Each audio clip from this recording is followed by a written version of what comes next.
শ্রাবণ ও সিয়াম police checkpost উদ্বোধন করেন। বিস্তারিত থাকছে মাসুদ রানাকে সাথে নিয়ে ফয়জুল ইসলামের প্রতিবেদনে। ২৪শে জুলাই যোদ্ধা শহীদ শ্রাবণ গাজী ও শহীদ আলিফ আহমেদ সিয়াম, শহীদ Mamun Biplob police checkpost Savar, dairy farm সংলগ্ন ও ২০ মাইল সংলগ্ন সর্বমোট ৩টি পুলিশ চেকপোস্ট উদ্বোধন করেন এবং পরিবর্তনের পথে একটি স্বেচ্ছাসেবী সংস্থা প্রতি বছরের মতো ঈদ সামগ্রী বিতরণ অনুষ্ঠানে প্রধান অতিথি হিসেবে উপস্থিত ছিলেন ডাক্তার দেওয়ান মোহাম্মদ সালাউদ্দিন বাবু, সংসদ সদস্য, ঢাকা ১৯।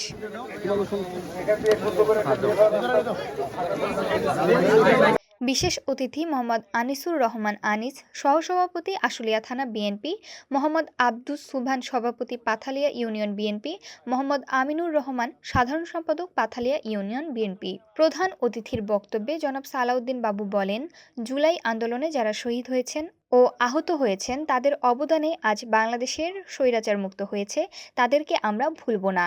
কাজের মাধ্যমে তাদেরকে স্মরণে রাখতে চাই। সেই কাজের অংশ হিসেবে জনগণের নিরাপত্তার জন্য শহীদদের স্মরণে পুলিশ চেকপোস্ট উদ্বোধন করা হয়।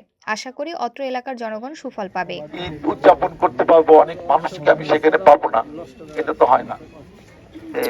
পরিবর্তনের প্রতি একটি সংগঠন আপনাদের জন্য কিছু ব্যবস্থা করেছে যাতে আপনার ঈদটা সুন্দর হয়।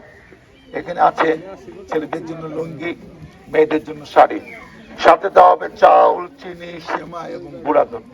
তাদের সাধ্য অনুযায়ী এটা করেছে, আপনারা তাদের জন্য দোয়া করবেন।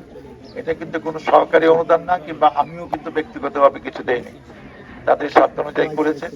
আমরা চাই বিভিন্ন সংগঠন, বিভিন্ন ব্যক্তির জন্য একটু সাহায্য করে সবাইকে নিয়ে আমরা সুন্দর করে এটা উদযাপন করতে পারি।